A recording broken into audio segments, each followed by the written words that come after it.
Well, we are back live once again. It's the last 16 round match between Fedor Gorst of Russia and the player representing Vietnam, Duong Quoc Hoang.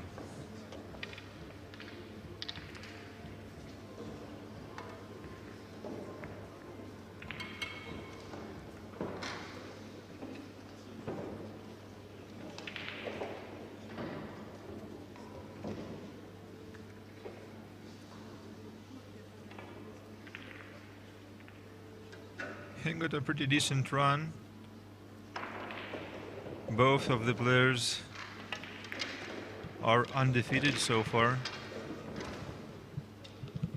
Duong got some wins over Saki Kanaklar, Lefteri Georgiou, and Billy Thorpe. He actually beat Billy 8-5 to get this far. And Fedor Gorst in the round of last 32 made a quick work over Skylar Woodward.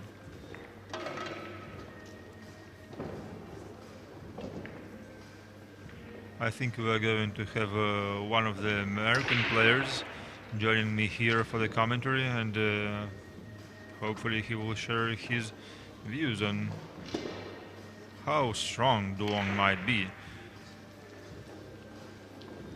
with such a result over Sky.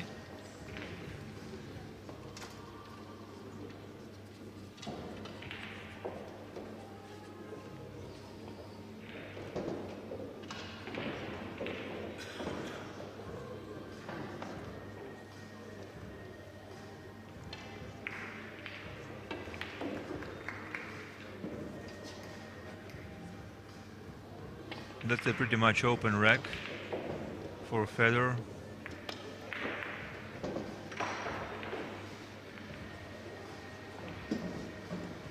Well, the 3 doesn't pass to the corner pocket past the 10, so he has got to play it to the side, maybe the combo 3-5.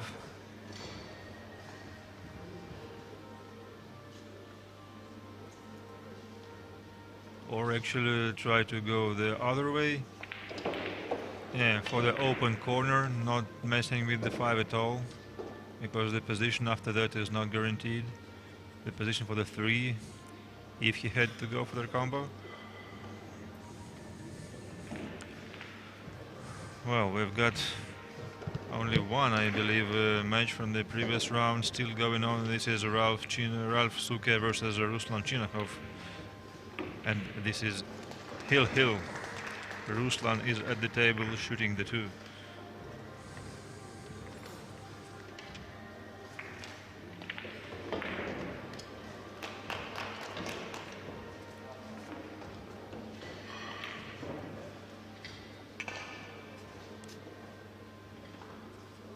Clips the 10 ball on this shot for the position on the 5, and now going 3 rails for the 6 to the corner.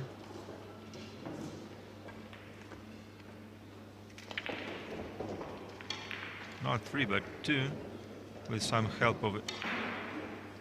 Stop in English.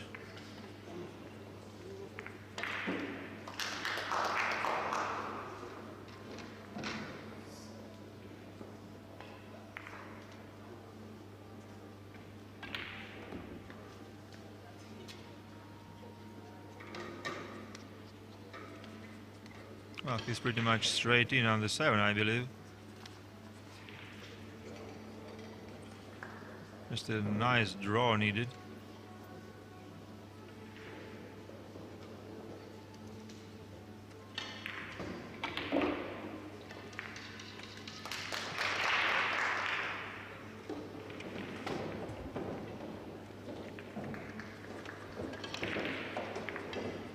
Well, here we have it.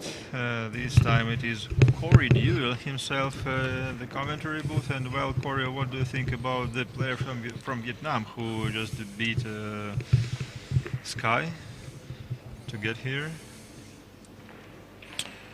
Well, Fedor just beat Sky. Yeah, it was 8-2, but before that.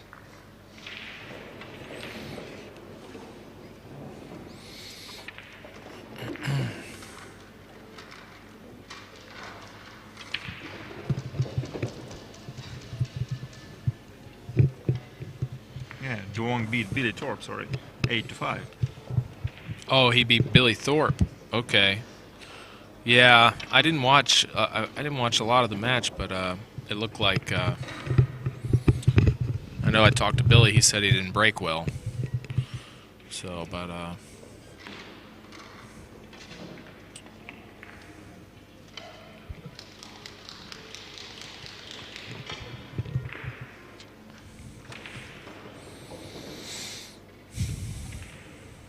Duong sits pretty high in the world ranking. I believe he is like in position 52 right now. Wow. Of course, nothing close to Gorst, who is number 15. But so far, both of them are through to the last 16 of the Kremlin Cup. Well, he looks very smooth so far. And there's so many good players in Asia that the competition is very tough. So to be at a high level is very difficult. So yeah, and just like Jeremy and myself mentioned during our previous TV match, for any reason we don't see that many of the Asians here in Moscow for the Kremlin Cup event. Yeah, they must have a different tournament they're playing in this week over there. So playing Chinese 8-ball or what?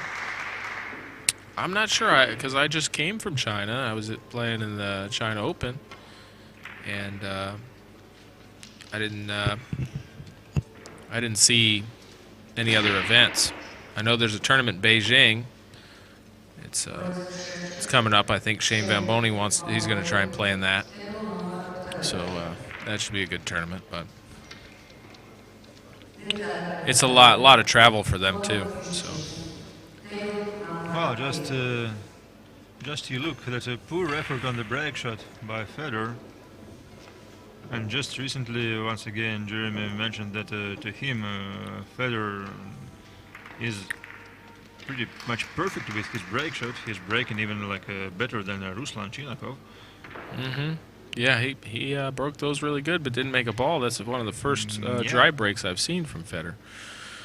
He broke very well when I played him on this table earlier in the tournament, and it was a tough match. I ended up losing 8-4. So, but he broke well against me. I scratched on the break a couple times and missed a couple shots. And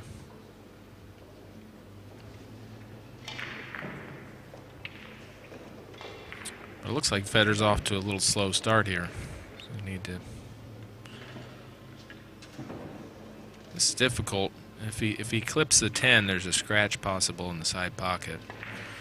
So he's got to be careful of the angle the cue ball's coming off.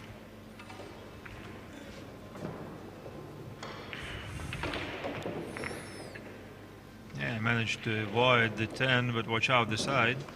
Yeah, that was a great shot. That was a much more difficult way to do it, jacking up off the rail. And he executed that very well.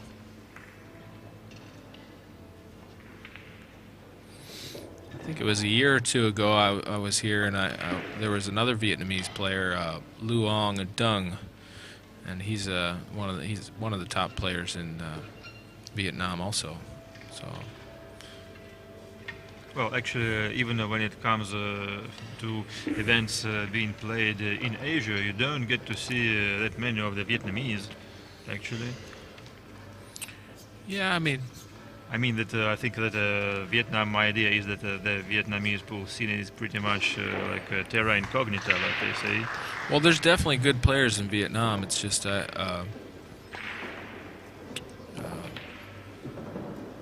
maybe they don't travel as much as some of the other countries. You know, Philippines, they send a lot of players from the Philippines, so maybe they're only sending a few players sometimes.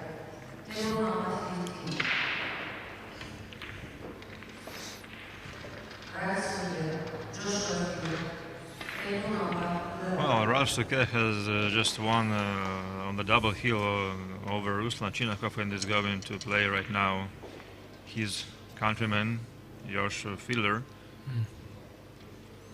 German clash.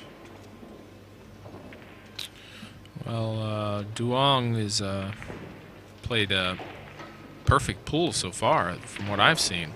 Very smooth. He's got a big extension like Shane Van Boning on his cue. Well, I suppose it is not as big, probably like maybe 5 inches or so. Yeah, it's you know, some players, and then they, instead of just using the extension for a long shot, they'll just leave it on. And once again, yeah, we discussed with Jeremy that before, and probably there is a matter of balance preference also. yeah, Have you tried using the same like approach? I playing haven't. with extension on? You know, when I started playing professional, I think there was different rules on length. They didn't. The cue was only allowed to be a certain length. I'm not sure they limited. There was before there was a Yeah, I see, limit yeah. on the length of the cue, And both the weight also. the weight, and there was also you had to have a leather tip on your cue. You know, and then we didn't have the jump cues either, so. After practicing for years like that, it's hard for me to just change to a longer cue. I've tried it though; it does feel nice. It's just I think people forgot about the rules the way they used to be.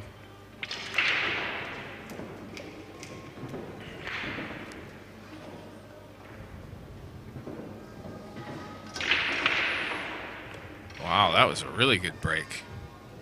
Oh, that's a great one. Does he have a shot on the one, though? I think so. I think the 6 just came over just enough, but he could be elevated slightly on this 2.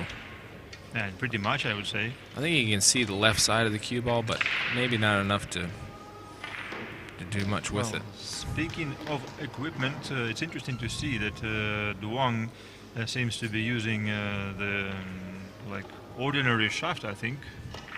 I'm not sure it's low deflection. High deflection. Just like a lot of the Asian looking players, at the size of the ferrule.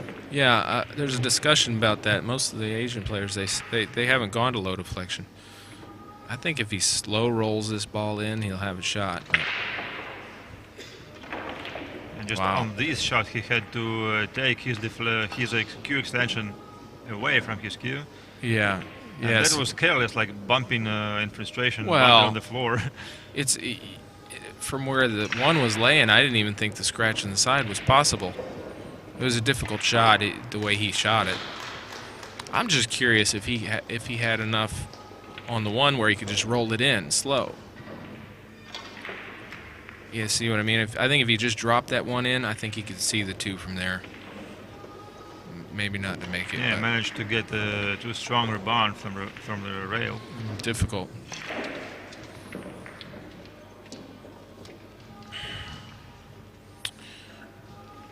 Yeah, Corey's out. They're asking on the chat. Yeah, I see. Yeah, I Corey? lost to Billy Thorpe last night, and And I was Jeremy Jones. Yeah, they're being eliminated. Yeah, I was ahead actually 7-5, and made a couple mistakes there at the end. I shouldn't have made. I scratched on the break, and that's about it. And if memory serves me, you were braking on the hill. Yeah, I scratched in the side on the break.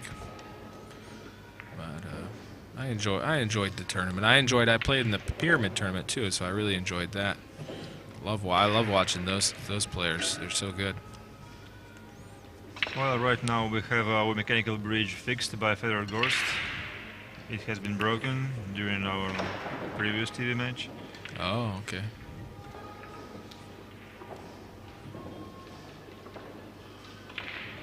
Practice stroke.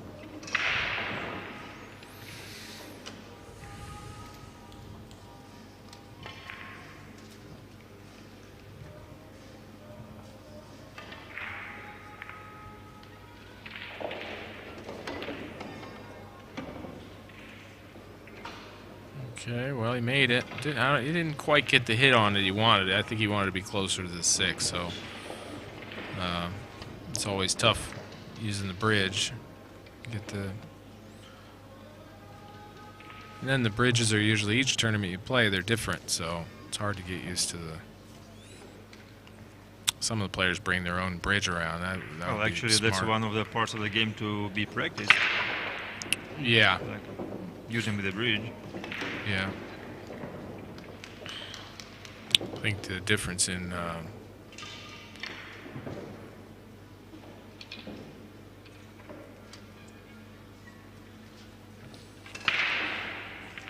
oh, misses 6. Tough start for Fedor. I think the best bridge players are with the rest is snooker players, but they have the same. Every time you go to a snooker table, you have the same rest. They don't make different styles, so the bridge height is always the same. Whereas in pool, at the same time, the percentage even for the snooker players is of course lower. Oh yeah, but the table's tougher too. But I would say that their technique is better than most of the pool players. You know, with bridge technique is what I mean. And their equipment is consistent, at least.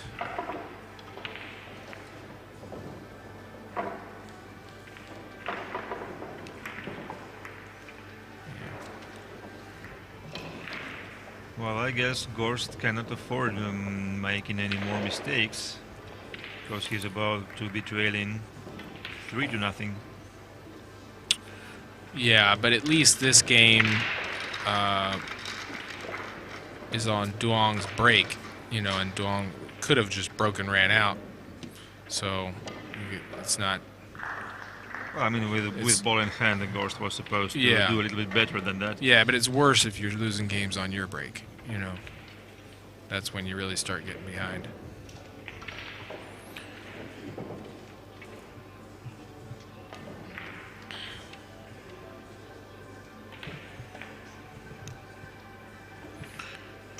Taking a timeout.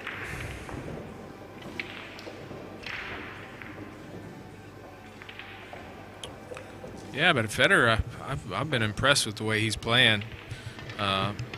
Just go and ask Skylar. Yeah. Played a perfect match. That's how pool is. You could go play a perfect match, and then the next one not play good or play a real bad one. I did that this year. I played one real bad one. The next match I played great. So sometimes it's like that. What might be the reason for so drastic changes, like in a short time? I think I think it's just concentration. You'll if you use up too much thinking, you know, maybe your brain gets tired. You know, you get such a high level of concentration, and then the next one you relax a little bit, or vice versa. You know, I felt like in my match, my first match, the other day, I didn't have enough concentration. I was a little bit lazy the way I was playing, and I played pretty bad. And so the next match I decided to have, you know, let's concentrate more, and then I played really well. So maybe with Fedor, his last match, he concentrated a lot, and now he's relaxing a little bit. So it's hard to stay at that high level of concentration. I see. What do you normally do when you take your time out? When I take my time out, not much. I'll just go wash my hands. I try and get because my hands get sticky. I get chalk all over everywhere. So my hands get dirty, so I'll make sure to wash my hands and get some towels and clean the cue a little bit. And, that's the main thing. Maybe get a drink, but I don't smack myself in the face or anything. Not a good way to go, anyway. Yeah, I try to.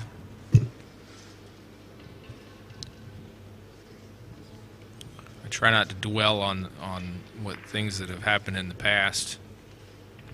Just maybe the positive ones, right? Yeah, if you think about the positive ones, that's good. Yeah, but I think it was Shane, saying that in difficult situations he's trying to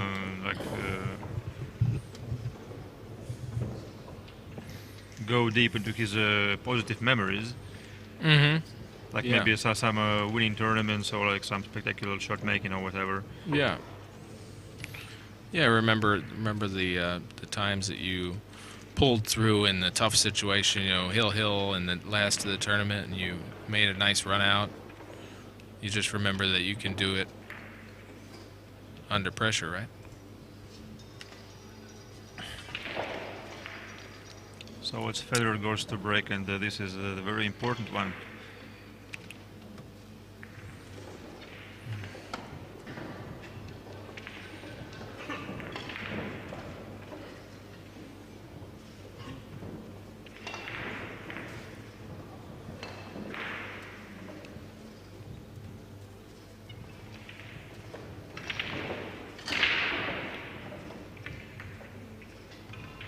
Lost his cue ball a bit.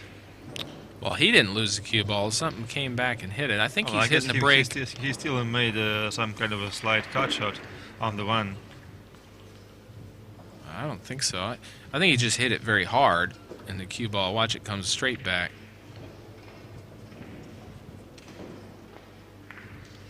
Let's see here.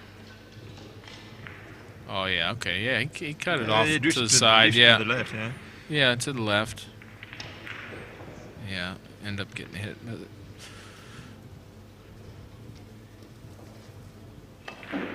Because normally with Fedor it just stays there in the middle of the table. Yeah. Unless that it gets kicked, of course. Mm-hmm. So some early safeties.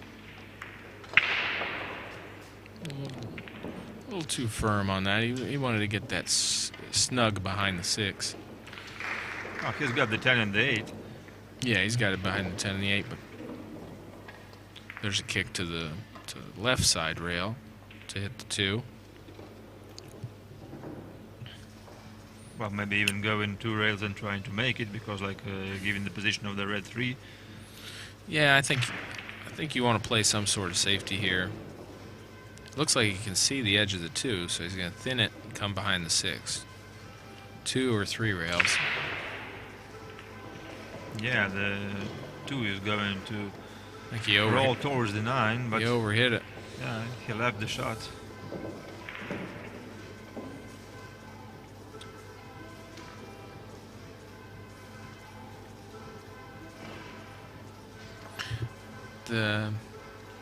It's delayed, huh?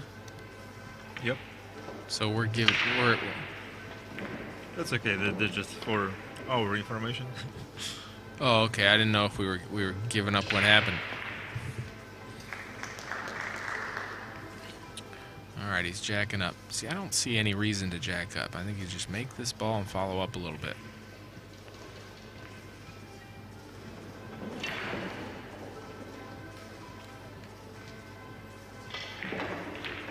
That was a good shot. Well, for any reason, didn't want to follow the cue ball. Yeah, I just think that shot's a little easier to make if you stay level and, just shoot it and just follow up maybe a foot or 2. As long as the table rolls pretty good. The way he shot it there makes it a little more missable. Now, he got the cue ball in a good position, but if he followed too far, it would have been behind the balls.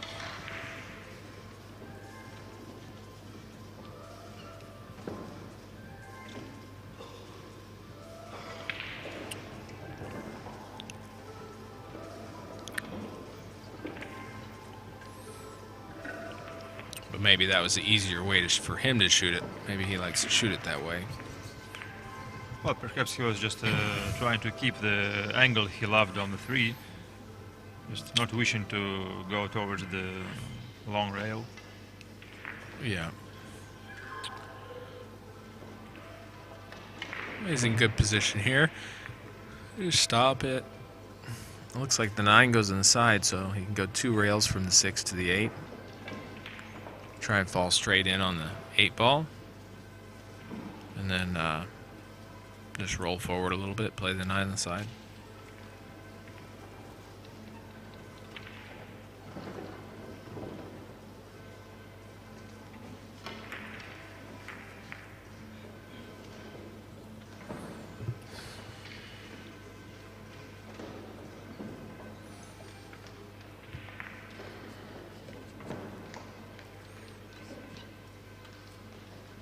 Going to stretch over a little.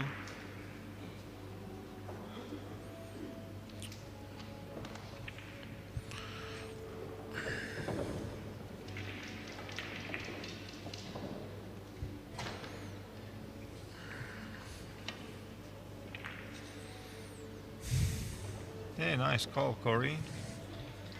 8 to the corner and 9 to the side pocket. I think so, yeah. For his very first rec in this match.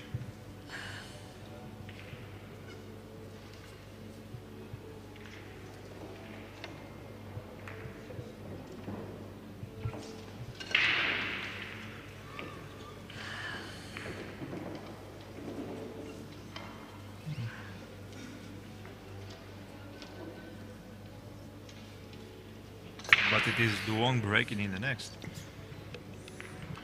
Yeah.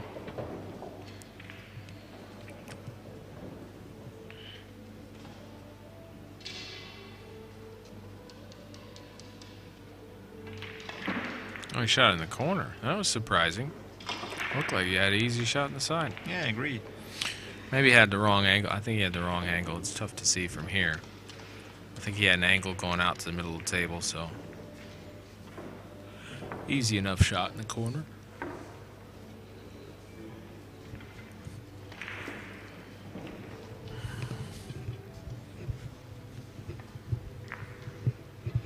Well, the 10 ball, I think it was sitting in pretty much standard position, even to play it from the middle of the table. Shane is still in, guys. Yeah, Shane had a good win, 8-4 against his opponent. Who was he playing?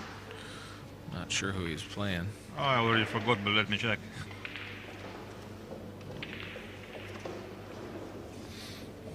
I think he was playing a Polish player. Yeah, Wojciech Stroczynski. Yeah. Who managed to beat Jeremy Jones, Konstantin Stepanov, and Thorsten Homan himself. Wow. Yeah, so he had a tough match. That was quite a run.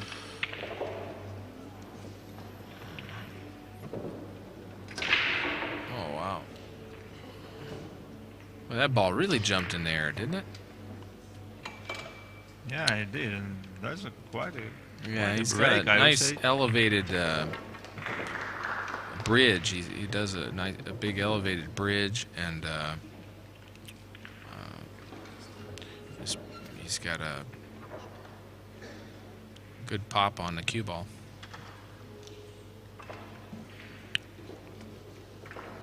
Well, like mentioned before, at this very TV table, the extra speed on the break shot is not required. You just don't put any body action into the shot, using your shooting hand mostly.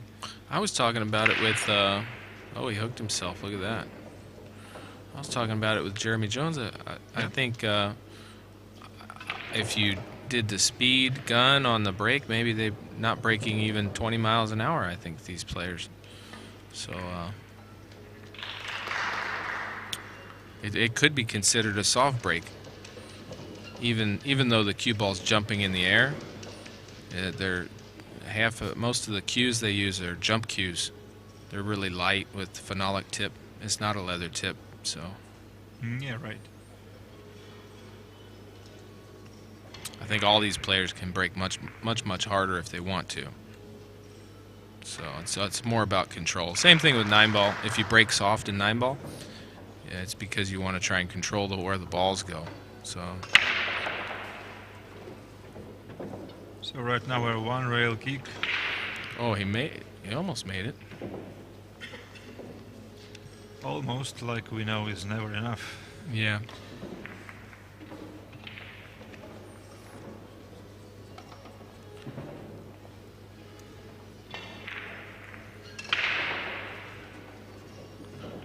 Oh, but I guess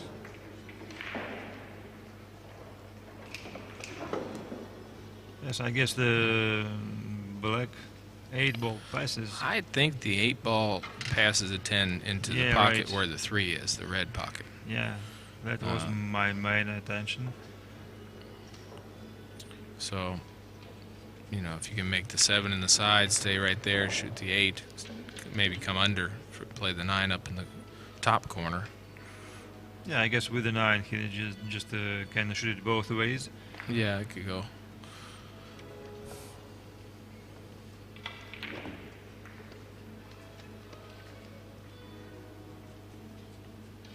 So That's a good all shot. all he needs to do now, I think, is just taking care of dropping properly on the 7. Mm-hmm. Just not to be going too much away from the 8. Falling on the right side once again.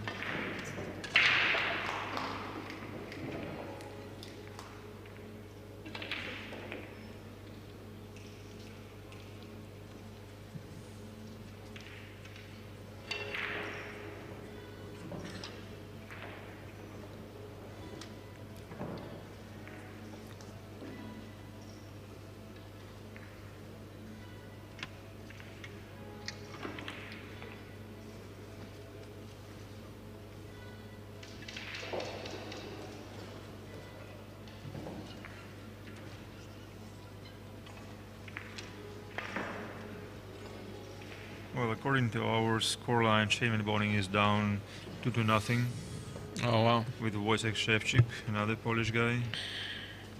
Tyler Steyer is leading 1-0 over Kim Laaksonen. Mm-hmm.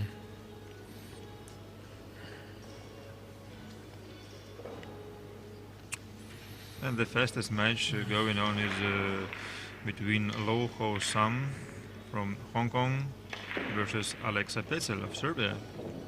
3 apiece. Mm.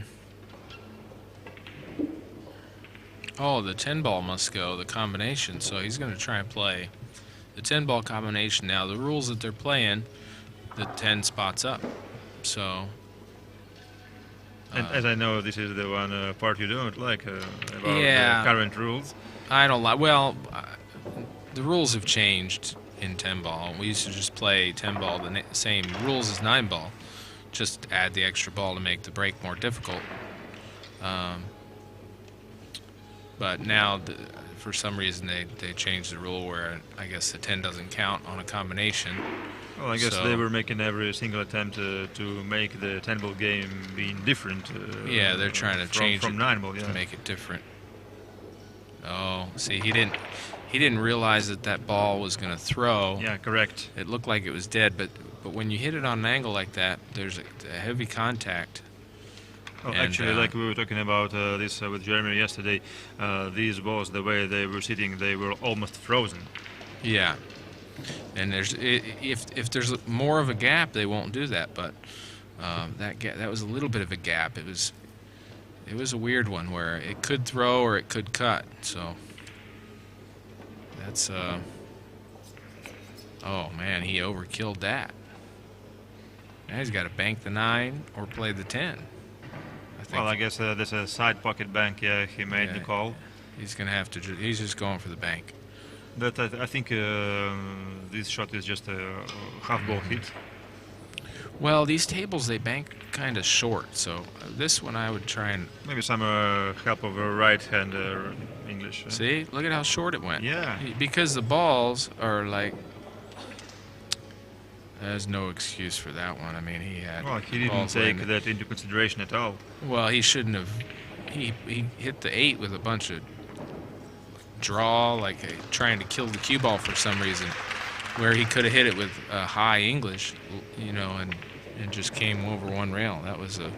See, that's what I mean by a mistake that you make with low concentration.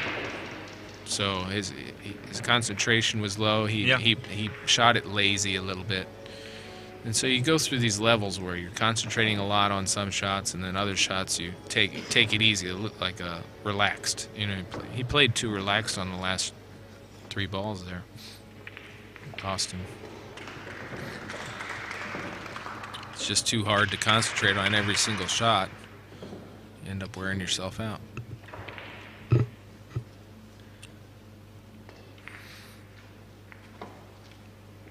We have also Konstantin Stepanov playing Mickey Kraus, and the score is 4-5.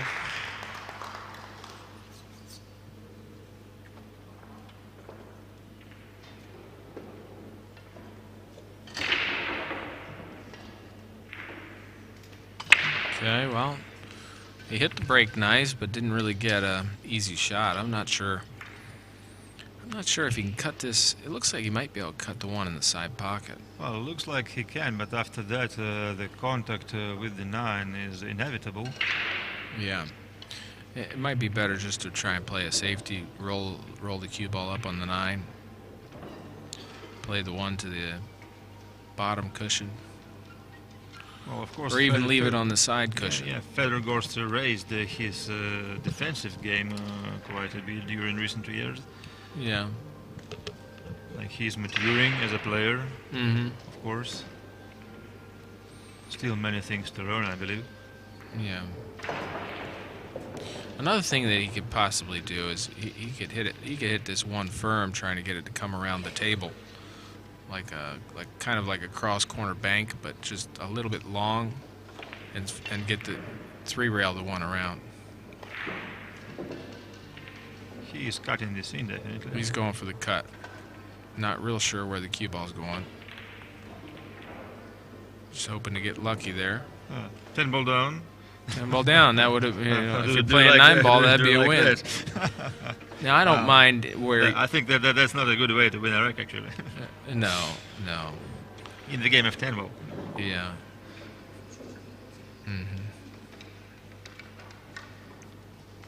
Well, what I like about modern set of rules actually is like we still have the game of luck, which is 9 ball apparently. Yeah. But in other games, the luck factor is a little bit diminished. Okay, so that last bank, it went really short. So this one, I would try and error on the long side, because the 4 helps the ball go in. That was a good shot. I missed a bank like that to beat Billy last night. I came just short, hit the point, and it was one I probably should have made, because if I bank it long, there was another ball there. Well, that's surprising with all your experience. I usually bank pretty good, but when, you know, they only let you practice 15 minutes before the match, so you don't really know how the rails are going to react, and so you just have to make your best guess, you know. Same thing in China. You're not allowed to practice in China, so you mean like 5 minutes before the match is not enough to study the table? yeah, if you're not allowed, if you're not able to practice on the match tables, you're just guessing on how all the balls are going to react, you know. So yeah, I see. Because you can practice all day at the pool hall, but the tables don't play the same. So if the cloth slides, or if the ball, you know, just all the physics of the game, the friction of the table, and it takes time to get a little feel for it. So yeah, and even throughout the day, the playing conditions can change. Like with the spectators coming in and it's getting more hot or more humid at the venue. yeah.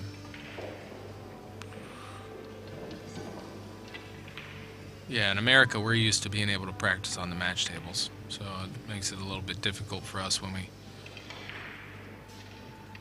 play the foreign tournaments. Well, I guess you are supposed to have like at least one rack. Yeah, they give you a few racks. Yeah. They do give you a few racks, but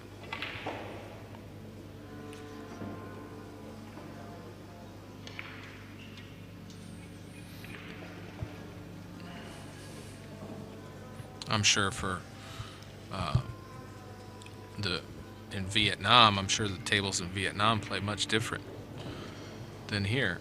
You know, Vietnam's a very humid area. Yes, you know, it could play sticky. Due to that, they install a very slicky cloth to just compensate the effect, so that it performs similar to the way it does here. Oh, really? Okay. Yeah. I mean, they got less wool and more nylon. Oh, that's mixture, interesting. Yeah.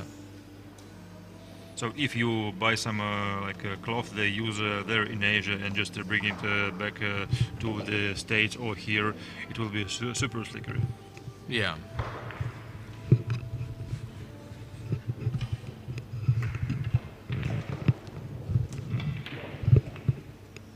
Almost like playing on ice.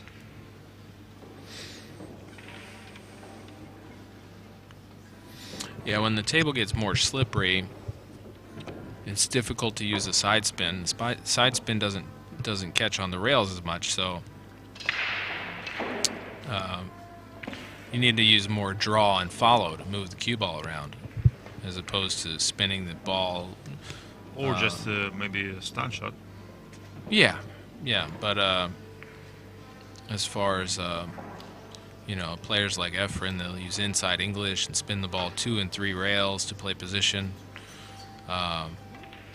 When the table gets very slippery, so you can't. Efren would suffer, yeah. Well, he wouldn't spin the ball as much. He would use more high and low. Of course, yeah. You notice most of the guys that are doing good on the real slick tables, they just make straight shots and draw the cue ball to where they want to go. So that's an escape for Fedor. Being on square after some early mistakes.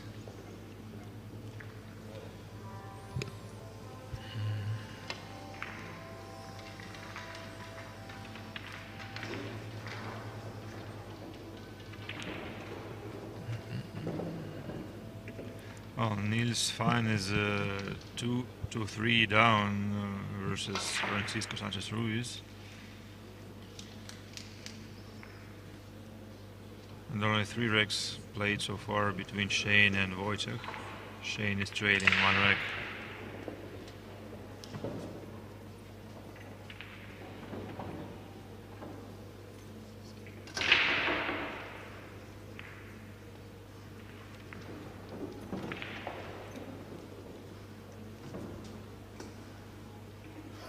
Doesn't make any of the 4 railers. 2 and 3 stayed on the table and gets the shot on the 1. He made a ball though. Yeah. Made the 5 ball. Yeah, does he go with a draw shot? Like no, I think he's just gonna. Or just a follow. Oh, I think he can just drop it in with follow and come up. 7, yeah. Yeah, come up toward the side. Cue ball won't hit the 7. Just come 2 rails up, just past the side pocket. He hit a little too hard. Needs that to slow down. Good thing it hit the 10. Yeah, once again, like you mentioned, he might seem a little bit lazy in his approach thus far. Yeah, not I just trying think, to over-concentrate, maybe. Yeah, I just think he can try a little harder on some of these shots and not make the mistakes that he's made. Like there, he could have got the cue ball right on the cushion, so he had an angle on the 3 to get to the 4. But now he's straight in. He's going to have to stretch or maybe use the bridge and draw the ball. It's a little harder shot.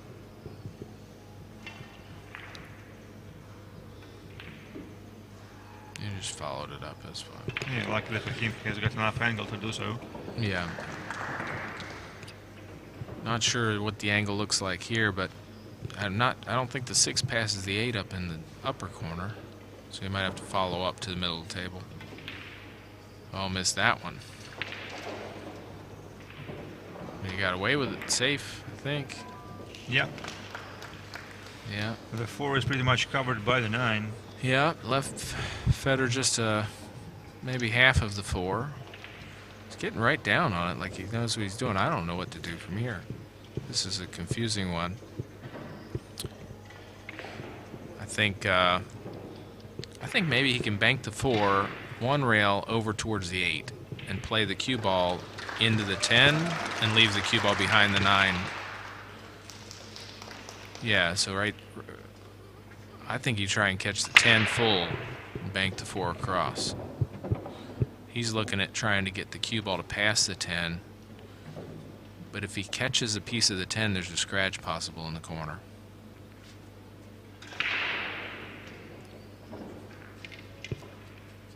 And it seems like there is not too much Fedor can do on this shot besides the option you just mentioned. Yeah, I mean the follow, if he passes the 10, it'll be fine.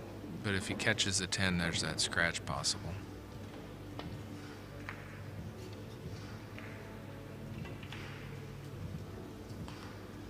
Okay, wow, that was a cool shot.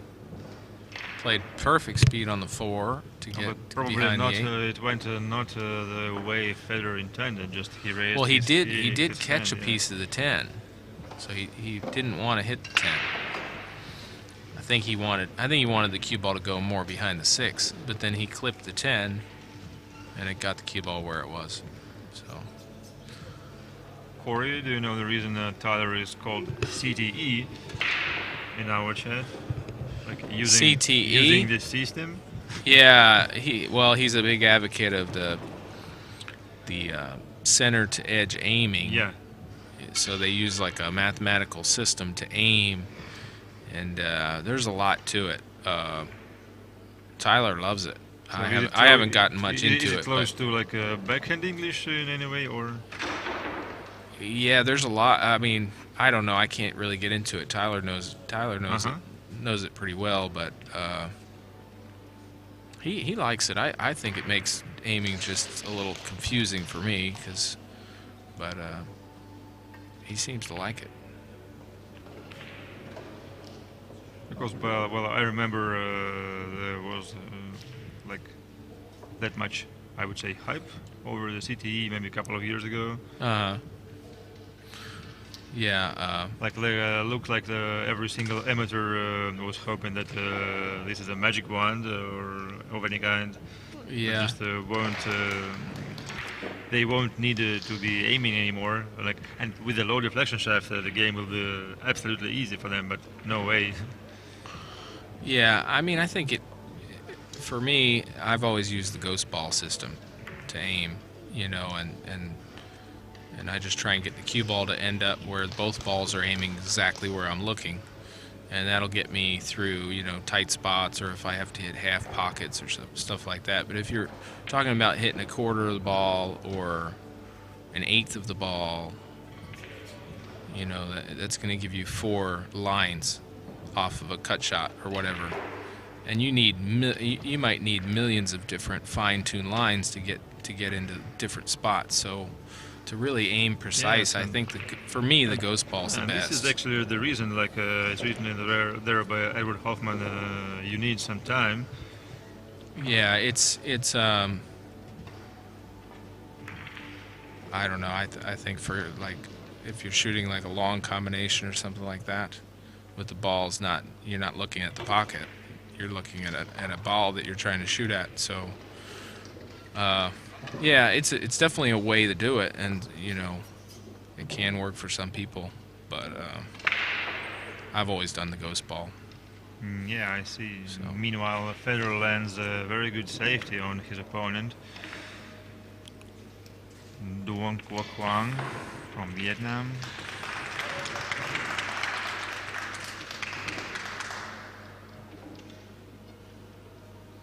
Well, we've got so many matches being equal, like Petzl and Lohosom, Stepanov and Kraus, also fine, such as RUS. It's all square. And Shevchik Van Boning as well. It's 2 apiece. Only Ralph Souquet gets a slight lead over his countryman Joshua Filler. Tyler and Laxonen 2-1. Yeah. So they've only played 3 games. Maybe the score is not updated properly. Oh, maybe. Yeah, sometimes they just put the score on the cards. Well, it is 2-1 definitely, and the starter is at the table. Well, that was a foul. Tried to hit a tough one-rail kick. It looked like it slid a little bit.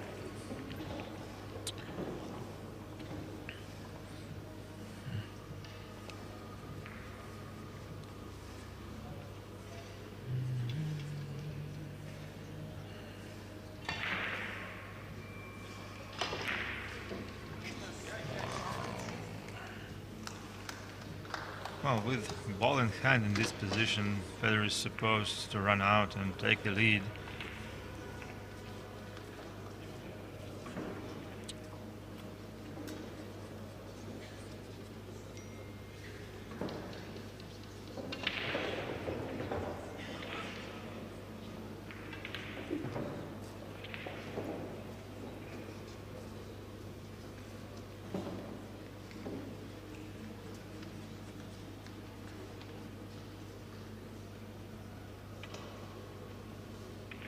No need to do anything extreme.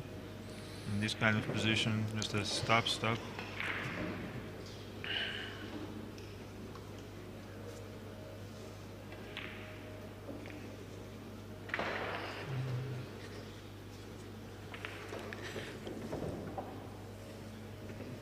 Gets a good angle on the 9 to go one rail forward and back. Or he just prefers to draw the ball. Wouldn't you, Corey, roll it forward on the 9? It's one of those where you can do anything you want. You're still gonna run the balls. Maybe he shot the draw just because he wanted to practice his stroke a little bit. You know, sometimes in 10 ball the last 2 balls just get so easy that you can do anything, and you know, 10 ball is one of the games where there's less traffic towards the end of the game. You know, whereas a game like 8 ball, you get less and less options at the end, so the end of the game gets much harder in 8 ball, whereas in 10 ball the end of the game gets easier. You know, the Vietnamese player takes a timeout, but I'm surprised about Fedor Gorst leaving the playing area also, because he, we remember, already used his own timeout. Oh, is that illegal?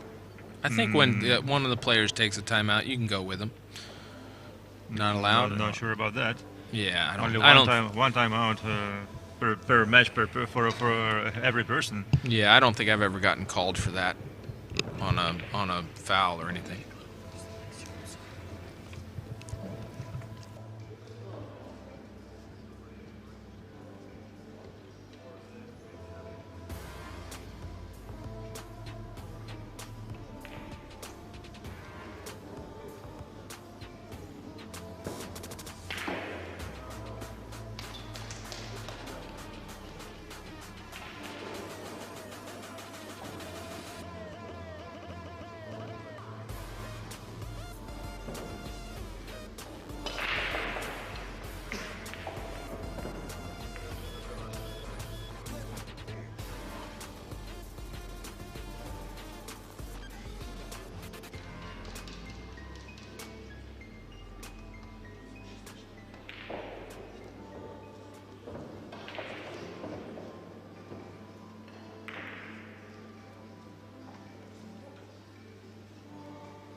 back live, and it seems like Konstantin Stepanov is trying to be the first man through to the quarters, leading 7-5 over Mickey Krause right now, and at the table.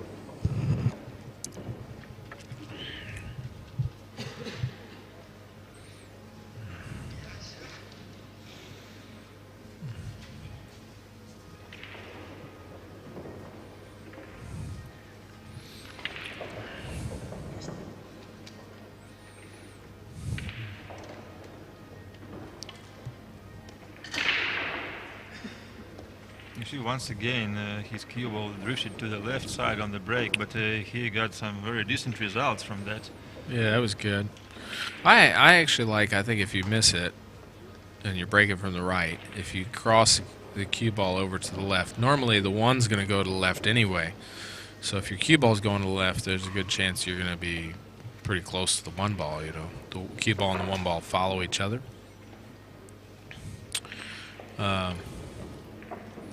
Well, that's my mistake too.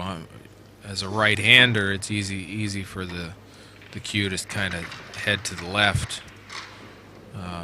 when you break the balls for some reason.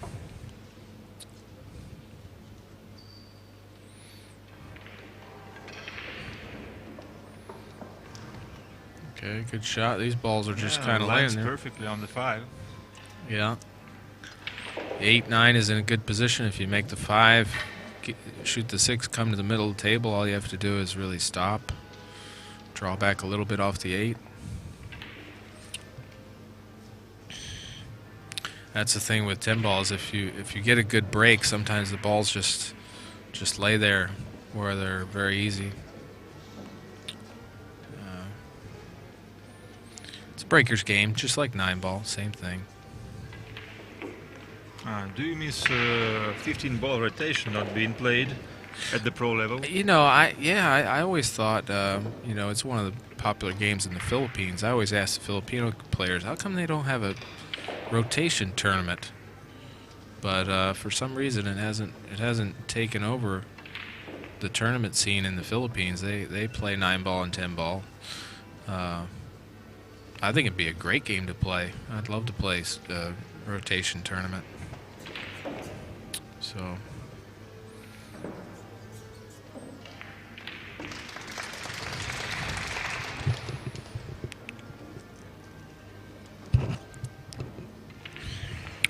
Well, Gorst extends his lead on his own break, so it's the turn for Duong Quoc Hoang.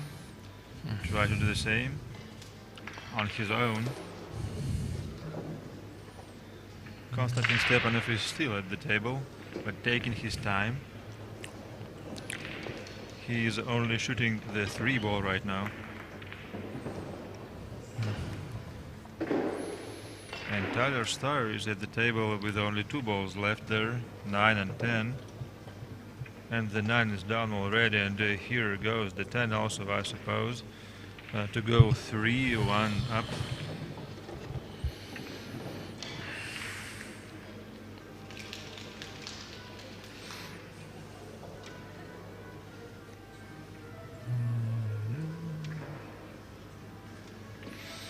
Okay, let's see if Duong can hit the break, get an easy run out. He uses his elbow just to make his bridging arm steady. Yeah, I think he's just hitting it slightly too hard. He made a ball that one, but well, he's got a lot of control. That cue ball comes back, stops nice. Yeah, once again, when playing, when they even like switching back and forth from different table conditions, you have to keep an eye on like how the table is breaking first of all. Mm-hmm. Yeah, they have it down to an art. Now that break there, I would consider that a pretty hard break. You know, some of the guys just barely hit them. I would get picked on. Some of them say, hey, Corey, you shouldn't be trying to soft break 10 ball. And then I'd watch another guy, and he's like got a break cue, and he hits him, but they're breaking soft anyway. You know, it's not much harder. It might be 1 mile an hour harder, but they'll give me hell about my soft break. It's funny. It's a good game though. I like 10 ball. I was actually breaking hard in this tournament. I would break from the back rail with the cue ball. Yeah, we noticed that. And I got a nice pop on it. I was making balls. You were doing that the last year also. I got second place in a 10 ball tournament in America, and I broke like that. I had to beat Chang Junlin twice in the final, and I beat him the first set, but the second set he got me. So he's one of the top 10 ball players. Does breaking from the rail just provide you more stability with the bridge, or just takes away some cue ball power? Well, I don't use a break cue. I break with my playing cue, and so my tip is kind of soft. So breaking from the middle of the table, it's hard for me to get the cue ball to jump.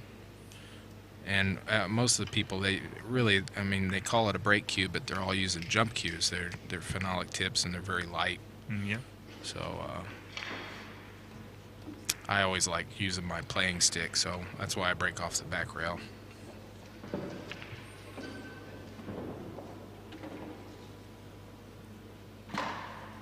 It's kind of like a jump shot they're hitting, really.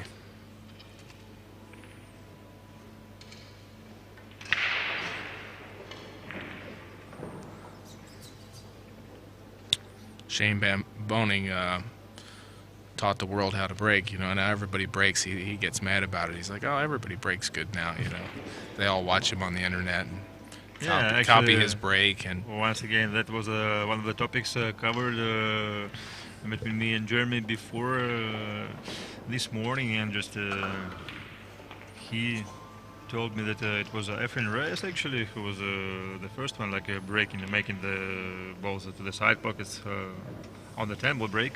Oh yeah. Really? Efren was, my impression is that Shane, like the way you are putting it, like Shane showed the whole world how to break. And I think actually the very first time it happened was you and him involved in a race to 100. Oh man, he just he was crazy over the break. Yeah, I actually played terrible that match, but he still today when we talk. And I say, "What's the best you've ever done breaking?" He says, "When he played me, he broke and ran 7, and then he played a safety, and he broke and ran another 7 on me in that match. So that was pretty tough." I had just got done playing him. We played a 9-ball match in Atlanta, and he had just come out on the tour, and I gave him a spot, and I won, and then he said, hey, come to Sioux Falls, but we played 9-ball, and then he said, hey, come to Sioux Falls and play 10-ball, and I thought, oh, I'll go play this guy and beat him, and he just tortured me. He just, I wasn't ready for that. I wasn't ready for that.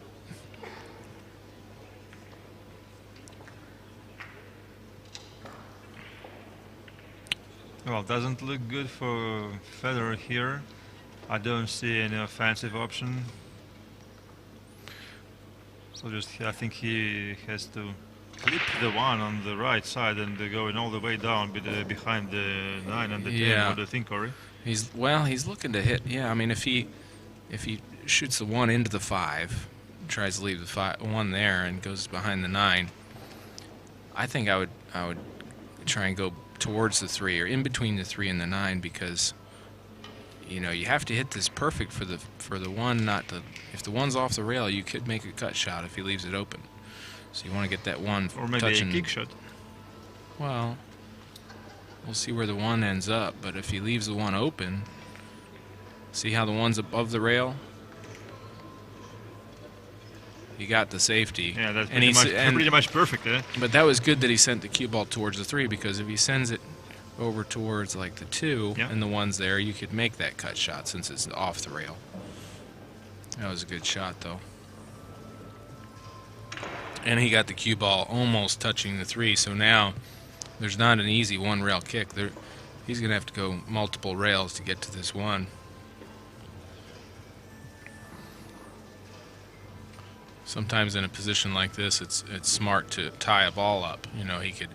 He could play the 2 You mean just taking the intentional yeah, foul, an right? intentional foul. Play the 2 like behind the 8, or the 2 towards the 9-10 or something like that, just to make it more difficult. But Fedor's got ball in hand. He's going to be able to. He's got ball in hand on the 1. If you do that, so it'd be pretty easy.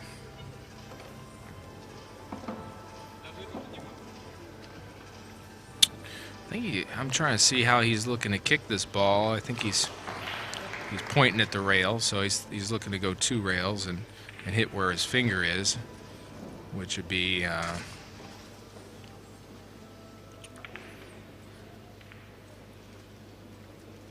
I think if he can go underneath the 8, I don't know if he can see enough of that rail to go 2 rails, but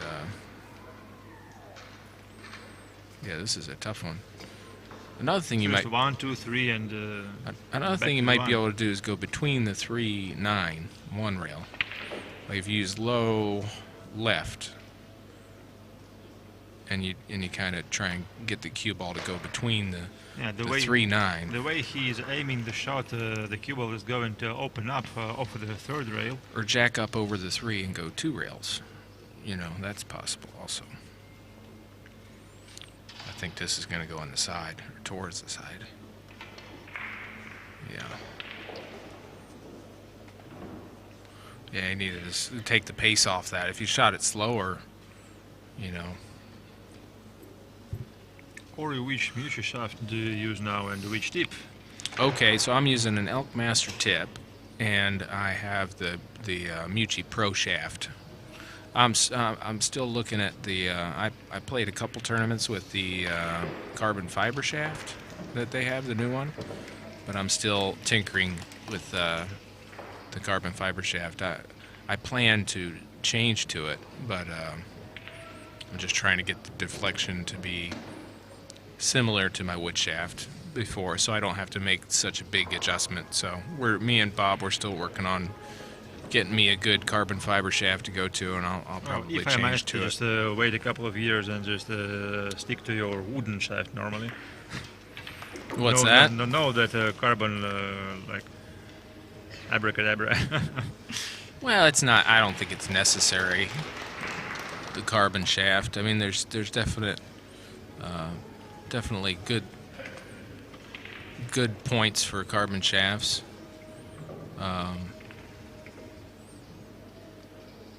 And then there's other things that are more difficult, you know. Just the flex of it. If it's not flexing like wood, it's like you shoot one shot and it reacts the same way, but then there's different things that we do where, like, if I shoot a hard shot, I know with wood that the deflection's a little bit different. You know, so I know to make certain adjustments, whereas the carbon fiber, the adjustments are different. Yeah. Like, you might have a low deflection on a soft shot with a wood shaft, and then when you hit it hard, you'll have more deflection with a wood shaft because the wood flexes. Whereas the carbon fiber, it's different, so it kind of cuts you off guard. Another question about your tip, like whether you press it in any kind like a sock before pressing, maybe. No, I don't do any magic abracadabra to the tip. So you just take it out of the box and just have it installed, right? Yeah, yeah. But I bet as long as you're using your playing cue as a breaker, it hardens up pretty fast. Yeah, breaking definitely hardens the tip. It's a soft tip to begin with. So but maybe like in the mouth it is not so soft anymore. Yeah, maybe since I break with it, it gets packed in pretty good. Yeah. Yeah. So just I think it's good to say you press it by using your cue as a breaker. The tip, I mean.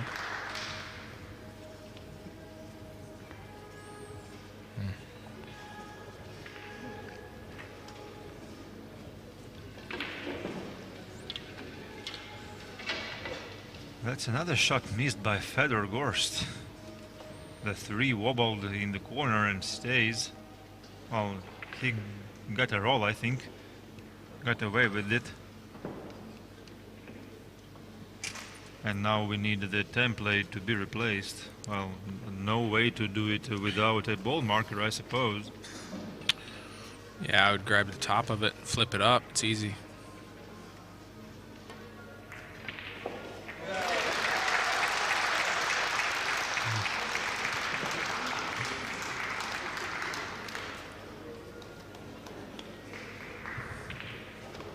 We've just got a very tight, tense match finished. Pyramid. At the Pyramid TV table. Yeah, I watched that. That was pretty good.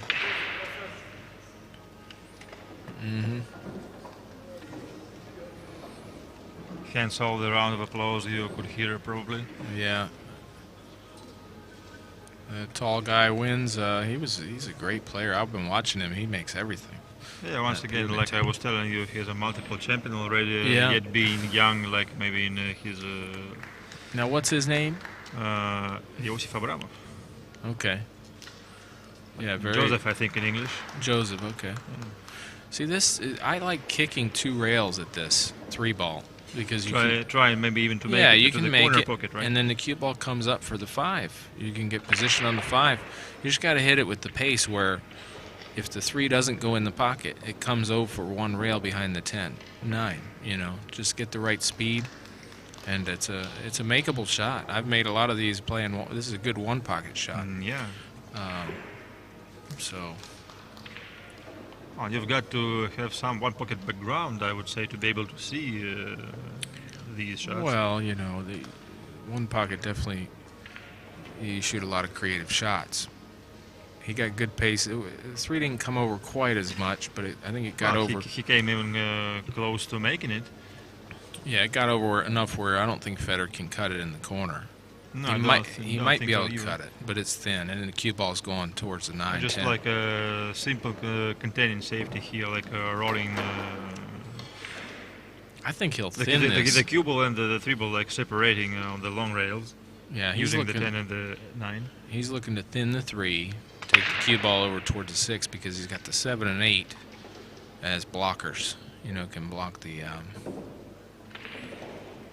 path of the cue ball. Oh, but this shot is going to reposition the 3 on the long rail. You really have to hit this thin if he's going to shoot it that from way. This distance? Yeah, it's difficult shot. But Once again, I adore snooker players for being able to make all those thin, very thin contacts. Yeah. In the beginning of the frame. Yeah, people look at snooker and think of the tough shots that they make, but they don't notice that the toughest shots the snooker players make are the safeties. Because most of the time they're shooting them from froze on the end rail, and they have to thin the ball or else they lose the game. And that's probably the most difficult shot in snooker. He hit that pretty thin. It was a good shot, but he left it over the hole and a window, it looks like.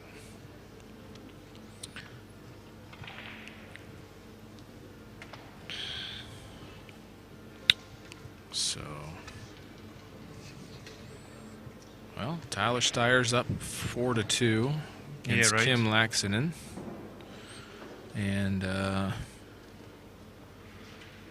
Ralph is leading, 4-2. Shane Van Boning 4-3. He's leading 4-3. And Niels is leading Sanchez Ruiz 5-3. 6-1. David Alcaida versus Konrad Juszczyszyn. Yeah, David Alcady won this tournament before, so he's got good memories here. It was like 2017. He won over Alexandros Kazakis in the final. Mm-hmm.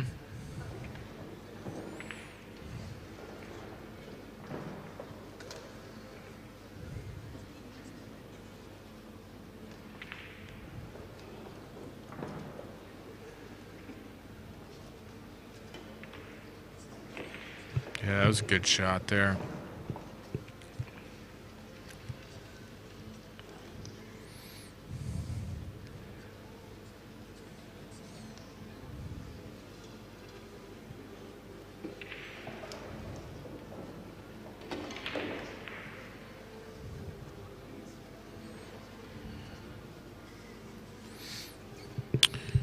Well, it came a little too far on this 7, but it looks like you can follow it 2 rails, just get to the middle of the table. Yeah, right. Or I don't think there is any danger in going low this time. Long way. well, he hit that a little too thick, so now he's got to bring the cue ball over. He might have to shoot this 9-10 combination. And it could get a little tricky because the 10's going to spot back up right where the 9 is. So you definitely have to take your time and think this one through, just to make sure you don't make any silly errors again. So he could also hit it hard and come across to play the 9 in the left pocket. That's what he decided to do, just so he doesn't have to deal with the spotting combination.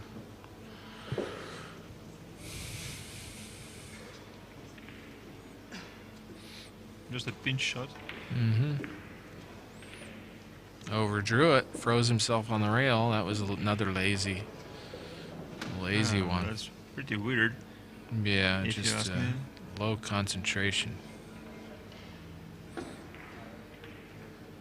Good thing he made it. Being frozen on the rail makes it missable. Of course, we've seen many top players like missing, like Alex Pagelainen and Niels Fein. Yeah, that shot's missed a lot. Well, 5-5. Now we have a good match here.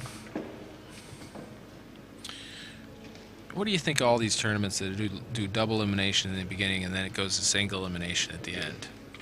Do you like that? Personally, the best format I like is round robin.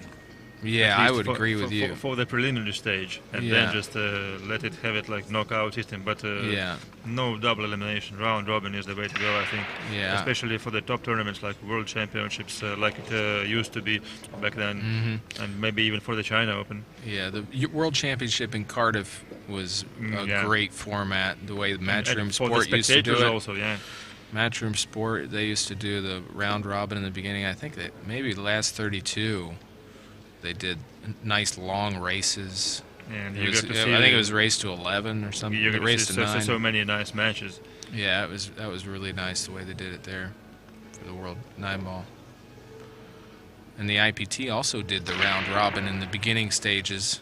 Well, the IPT was totally different. It's like going from one round robin to the other until only the last 6, I think, were left.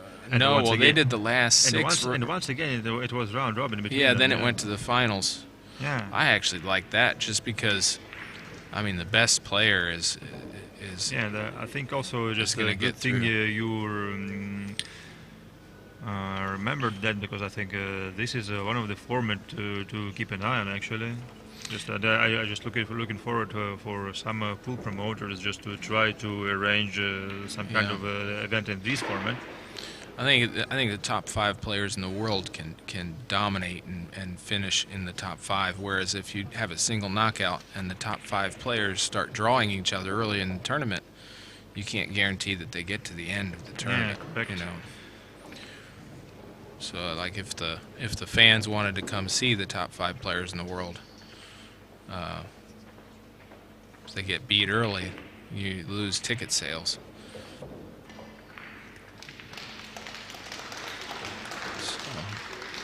That's one good thing about golf is all the top guys are going to be there all 4 days. If you wanted to go watch someone.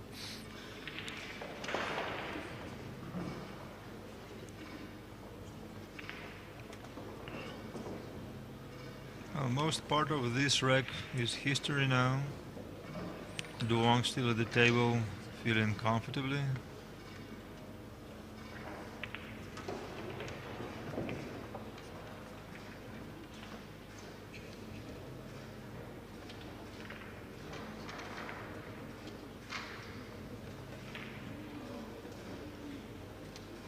What's your take on alternate break versus winner break format? Oh, I grew up playing winter break, so I like to get in a rhythm, and if I play one game and stop, it kind of screws my rhythm up. Whereas if I'm able to run 5-6 racks in a row, I can start getting into a nice pace of play and So I kind of like the winter break format, but you know, all other sports they alternate. But if you're a top player, you would rather see winter break because most of the time you're breaking. Like if I averaged out all my racks for the year, I would be breaking more than my opponents are. So it's a better rule for me, winter break. Well, actually, for me personally, I don't think that you should get rid of any of those. Like, let them be there. Like, both winter break and alternate break, and just then the fans could compare these tournaments. Yeah, I think it's fun to see a guy run, you know, 8 racks in a row, and then if you're down in the match, like I was down at the U.S. Open, I think I was down 11-1 playing Carlo Biado, and he made a mistake, and I beat him the match. I came back and won. Whereas if I'm down 9-1, alternate break. Oh, still some comebacks are possible. Like yeah, but it's not. Also, like almost managed to come up with one here. But he's not coming up with one. He has to depend on his opponent making mistakes. It's not up to you anymore. Once you're stuck, you have to hope your opponent makes a mistake. Because if your opponent breaks and runs out on his break, it's, you know, the match has been determined already. So that's the only thing I don't like about alternate break. If I'm playing winter break, no matter how much I'm down, if I get a shot, I can hold the table and win the match. Whereas alternate break, I have to depend on my opponent making a mistake for me to come back and get in the set. So well, I think, that's just my opinion. Like current rules for the break, like the break has been changed also. Like, so I think it favors alternate break a little bit right now. I mean, you're not very consistent with your breaks, be it like a 9-ball on the spot or even 10-ball here. Anybody that's a winning player, if they average out how many times their opponents are going to break against them in winter break, so say my average wins are 9-4. That means my opponents break on average 4 racks. If I vote for alternate break, I spot all my opponents half the breaks. So it wouldn't be in my best interest to do that. I'm just giving up weight, really. So I like winter break. Well, Fedor managed to reposition at least I think 6 balls behind the head string on his break, but managed to get rid of them quickly, as all of them were low-numbered balls. And on his way to victory in this particular rack, bringing it all square once again at 6 apiece. Asked if Corey, am I playing in the All Japan Champion 10-ball in November? I'm not sure it's 10-ball though. I think it is. I think it is 10-ball. I think Johan Chua won it last year. Actually, the last time I was in Japan, I played the All Japan 9-ball, but I think it was in 2000. 2001 or 2000 or something like that, and I won it. I beat Meek Emin in the final, but I haven't been back since, and I would love to go to Japan, but it's always right on my birthday. My birthday's in November 20th, and so they put the tournament right on my birthday. And so go and celebrate it there. Yeah, maybe. I don't know. I'll have to talk to maybe the Japanese Federation and see if they'd like me to come, but it's also about going the place that you have the best chance to do well, you know. So.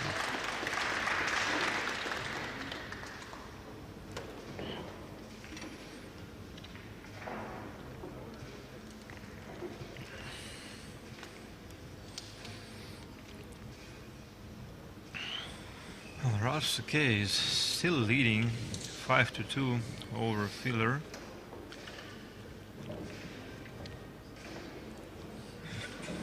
David Ilkay apparently. Okay, through, Tyler yes. Steyer's 4-3. Shane's back 4-4 now, so those matches have tightened up a little bit. Niels is up 5-4. David Alcady just yeah, he joins Stepanov really in the quarterfinals. Well, the other day he broke and made 7 balls on the break, so you know he's really confident with his game right now. So. Oh, I mean, this year. Yeah, Oh, just at wow. the pool That hall, he must broke be and made that 7. must be a record. Yeah, they have it on tape. I watched it. 6-6 here. This is getting tight. Yeah, that's a race to 2 from now on. Yeah. Speaking of races, like whatever race it is, it usually comes down to a very short set. Well, if both guys break and run 4 racks in the match, which is very likely, and they're alternating the break, you could just cancel those games out. And now the match is just a race to 3. So I just believe the alternate break just shortens everything. It just makes everything more of a coin flip, as far, But definitely keeps the matches tighter, and it's exciting for the fans to watch the close matches at the end for sure.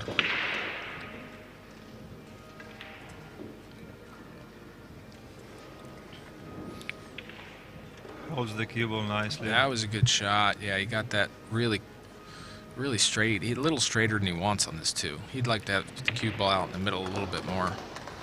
So now I think he has to hit it pretty firm to get the cue ball off the rail away from the 5. Right, also maybe a little bit just below center of the cue ball, just to bring it closer to the 3. He's got it okay. He's got enough angle to get off the rail.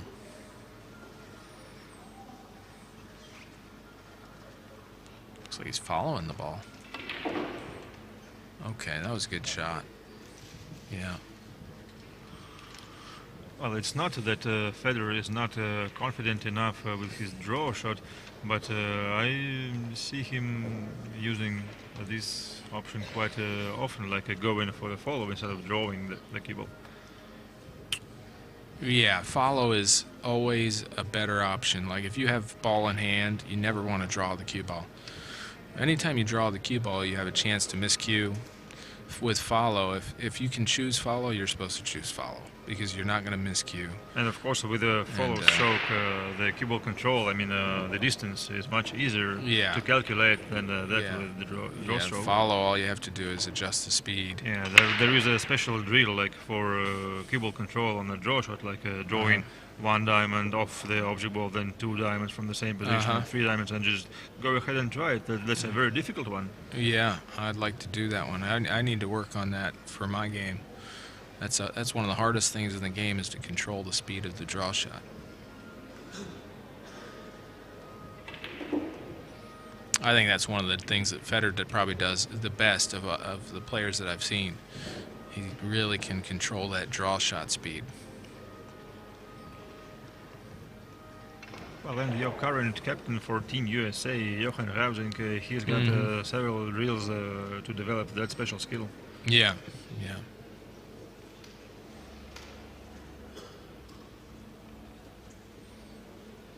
Like either using stun follow or stun draw, just maneuvering the cue ball in these tiny areas. Yeah, there's different theories on should you use your tip position and use the same stroke to adjust the draw, or should you always use very low and then just adjust the speed? So there's 2 ways to do it, and I like the second one, just keeping the tip position very low and then adjust your speed, because then the object ball is moving slower to the pocket, and you don't have a chance to. You're not going to miss as many shots if you're trying to shoot a ball really hard with just 1 tip low. The object ball's going at such a high pace to the pocket that it has more of a chance to wobble in the pocket. So I like the guys that use the real smooth draw stroke with a very low tip position. I think Fedor's very good at that.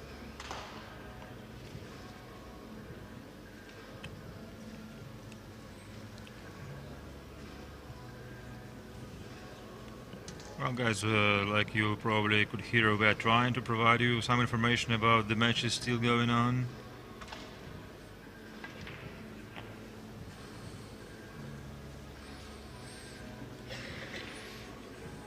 It's 4 apiece between Tyler and Kim Larkson. Yeah, came a little too far on this 7. He would have liked to be in the middle of the table, but okay, he's looking to come all the way across one rail. He would need a pretty sweet stroke to kill it on the. And a very soft touch on the cue ball. I mean, to stay on the right side of the table for the 9. So he's going to go ahead and hit this a little firmer and try and come across one rail. He's going to need a lot of concentration on this one. Make sure you make the ball here.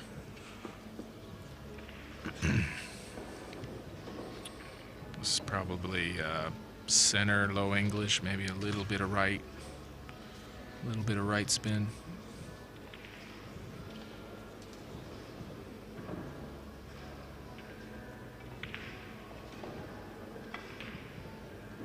That was a good shot.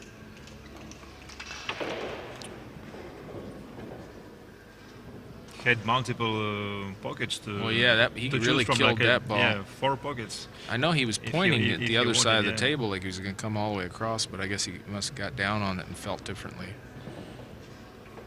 And so he's got the angle going up table. He can follow this and just take it 2 rails. Once again, I like this, and like mentioned before, I think that Fedor likes it either. Yeah, I mean, he could also pinch it and draw it and just take the shot, but I think rolling it and coming up 2 rails is probably the best play. Yeah, right. Oh boy, that ball looked like it skidded. That was good. He just went 1 rail.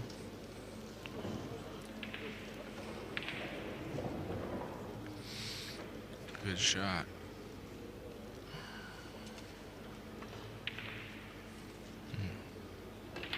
So the Russian kid is on the hill first. Yep.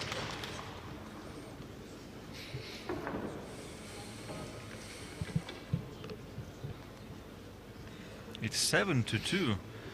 Now, what's Fedor's best finish in this tournament? I think semifinal. Semifinal. Okay. Yeah. Well, he's definitely got the game to win this tournament. He's I got all the tools. It was last year, I believe, and maybe 2 years ago also, or 3 years ago. Mm-hmm. Ralph Souquet is also on the hill versus Joshua Fedor. Okay. 7-2. The 2 Germans. Germany, match of Germany there. But there will be only one. As Thorsten Homan is already out. And some other guys. There were more Germans this year.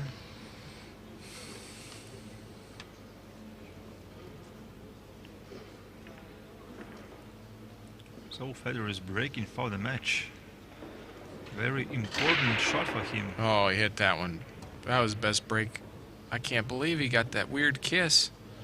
God, it looked like the one was coming straight back to the corner, too. Well, once again, that's the luck factor of the game. Yeah, he stopped that right in the middle, didn't he? I don't know what ball hit his cue ball. That was weird. Let's see what happens Probably here. the 3. We have a replay. It sure looked to me like he stopped it right in the middle. Yeah, that's okay. That was quite all right. Yeah. And just that was another matter we were discussing with Double J here in the booth before. What if the preferable way to break is just drawing the cue ball all the way back to the head cushion, just in order to avoid all these collisions? Yeah, I've broken like that before. The problem when you draw the cue ball back is those 2 corner balls, they track right to the middle diamond. So you almost get more kisses that way. Yeah. Well, the rollout is on, I think. Not sure why Fedor should be shooting this straight away. I think if you're gonna, he can see a piece of the 1. I think what he's supposed to do is try and cut the 1 thin over towards the 8, and send the cue ball behind the 9 and 10. If he's gonna play a safety. He's trying to call this in the corner. I don't know. I don't know where the cue ball goes. What about the 4 ball, though? I think the cue ball is going to go into the 4. Yeah. But tough shot. Oh no, I just played the safe. Okay. but he caught the 9 and 10 and ended up the cue ball crept out a little bit behind the 4. So probably he was just trying to. I think he's trying to make the one off the 10, maybe. Just, well, I don't think he could see. That was the reason for the call. Oh, okay. So he's trying to play the 1 off the 10. That's actually a really creative shot. I just don't think he could see enough of the 1 to be able to hold the cue ball behind the 4. Just maybe if he just hit it a little too hard, then I guess. That's a creative shot.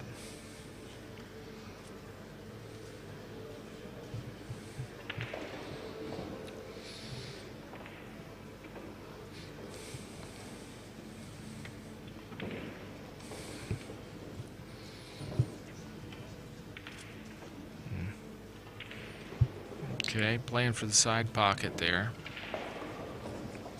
It's pretty good. I like this 3 shooting it in the side and draw into the rail. Try and contact the rail even with the 4 and come out for the corner pocket.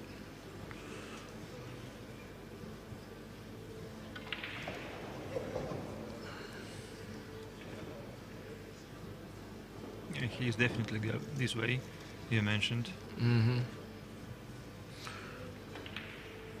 Oh, he ran into the 4. Look at that. That actually works too. And it looks like it was intentional. Yeah, I think he was trying to bump it. That's a good shot. In the Americans left, yes, Shane is playing right now, and Tyler also. Yep, Shane Tyler, he looks like he's straight on this 4. Try and draw back a foot. Just to get a nice angle on the 6. See, if he drew it back further, that 6 would be easier to get on the 8. This one's a little bit funny. Just the pace that you have to hit it. He's a little bit elevated on the rail. Cue ball's close to the rail. I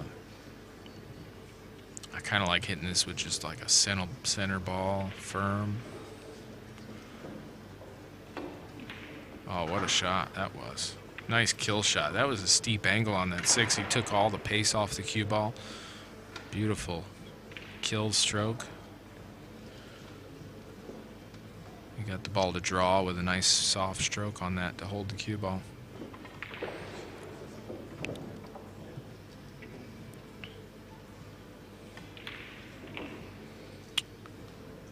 Well, this is looking like the old Hill thriller here. That's a hell of an out. And it is Duong breaking on the hill. Yeah, that was no easy out. No easy run out there. Very good.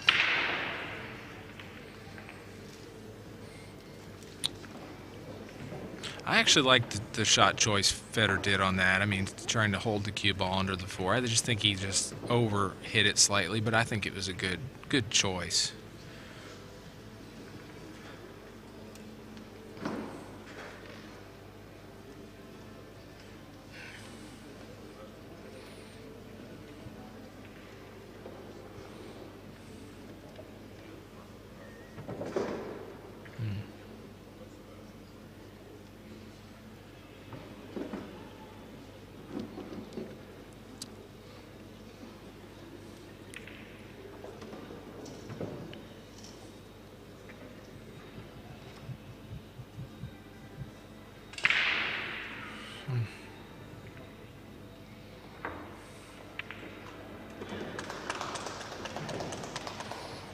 Okay.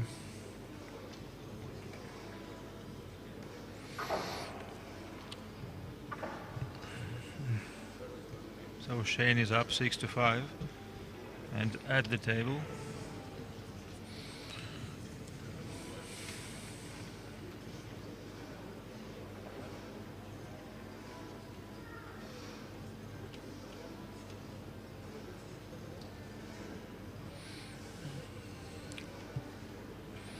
Once again, look at his elbow. Yeah, his palm of his hand wasn't on the table.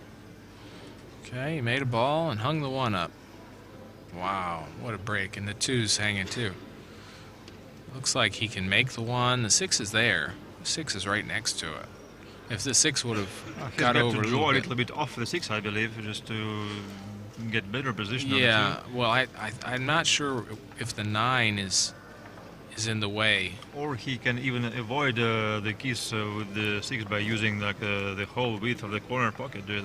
Yeah, cheating to the left a little bit. You're definitely going to want to cheat the pocket a little bit, but I think he's going to hit the 6 no matter what. And he's looking at the tangent line off the 6. So where he's contacting it, if he draws a cue ball, what direction is the cue ball going to go in? You know, so I think he wants the cue ball to go towards the 8.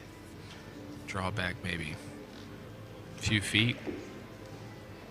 There you go. Yeah. Now it looks like he has a slight angle on the 2. He can use just a lot of spin, a lot of right-hand spin to take the cue ball 2 rails for the 3 ball. But the 4, the 4 doesn't go. Yeah, but the 4 has no pocket. So actually, another play, if he needs an angle on the 3 to get onto the 4. So you could shoot the 2 and take the cue ball closer to the corner pocket 2 rails with draw. What about trying to go for the 4 like closer to the 7? This way you have one side pocket and one corner pocket. I like that. Yeah, I actually do like that play. He needs to get an angle, which he's not going to get this way. He's going to be straight in. Yeah, correct. So that's what I mean. If he drew that and came close to the corner, he could send the cue ball kind of between the 3-10 towards the 8. And then he would have an angle to get easily onto the 4. But going around the back of the 3 makes it where he's always going to be straight in on that 3, which is a little, this is a tougher shot. Now he's got to control the draw shot again. And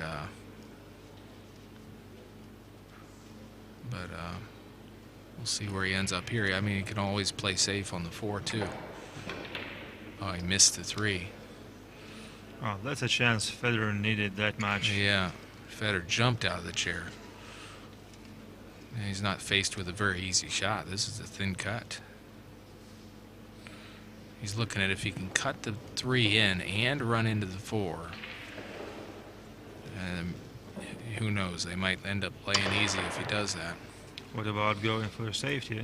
Like yeah, positioning the 3 ball right in the middle of the short rail and just driving the I'll tell you what you cue could ball, do. You could play the cue ball over behind the 8 and 2 rail the 3 towards the 7. And that's an easy safety to hit, other than taking this shot. If you hit this shot and hang the ball up or something, you're probably going to lose the match. So we'll see what he does. The cut's makeable, though. And the tables are playing pretty smooth, and the balls are sliding in, so that makes this shot a little bit easier.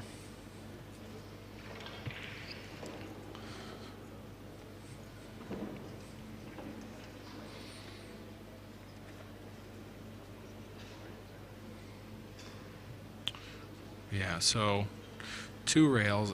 If you wanted to play the safety, you'd play the cue ball just above the 8. You 2 rail the 3 over towards the 7, maybe in between the 7 and 4, to where if you do leave a jump shot or a shot, you're going to leave a combination. And most likely. Well, of course, like the majority of top players, I believe you don't want to give any kind of chance to your opponent. Yeah, even making the 3, there's no guaranteed position on the 4. So even if you do make the 3, maybe just bumping it slightly, like going 2 rails cross table.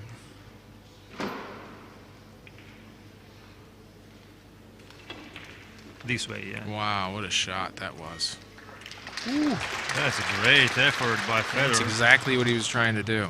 He hit it perfect. He had to make the tough cut, and he had to bump that 4 on the right side. What a shot. That'll win you the match. I'm telling you, Fedor's got a chance to win this tournament. He's breaking well enough. His stroke's good. Yeah, I'm looking for him to do really well. Worried by a couple of mistakes following this very match. I hope that Fedor forgets all these kind of negative things straight away as soon as this match finishes, no matter what. Yeah. Okay, just make sure you Concentrate hard on these last 4 balls and make sure you no silly mistakes here. Side pocket's right there, so to get any angle on the 8, he's going to need to be frozen on the rail, because if he gets out in the middle of the table, he could also try and play for the side pocket. If he's got angle on the 7, does he have enough angle to go just forward slightly? So now he's a little steep on the angle. He's okay, I believe. Just going 3 rails. Yeah, 3 rails around for the 9. Well, it's a thin cut. It's a pretty thin cut. He's got to miss the 9. He's got to get the speed just right. This isn't as easy as it looks. I mean, he would have definitely rather been. Some portion of help in English would just help to avoid the skid. Definitely helping English, but I'm looking at the angle. He's got to hit this pretty thin to make it, and then you got to make sure you don't hit that 9. And then coming out those 2 rails, the cue ball can't be moving very fast. He's going to have to get within. This would be a good shot if he hits it good. There, he missed the 9. Beautiful shot. Took the speed off the cue ball. Hit that really well. So needs to kill the cue ball right now with a delicate touch and a good follow through. Sometimes on these you can just play and roll it and go ahead and run the cue ball into the 10, bump the 10 towards the hole. I think you can just draw past it. Yeah. Sweet stroke. Fedor. That was a good run out. All right, he joins Konstantin Stepanov there at the quarterfinal stage. So, thank you very much, Corey, for being here with us. Yeah, thanks for having me. Stay tuned, guys, for our next match of the day, the quarterfinal stage. Not sure about when it starts. I think it is supposed like maybe to be in 5 minutes, but we still have at least 3 matches going on, so I'm sure just we've got some like 15 to 20 minutes break, so be back.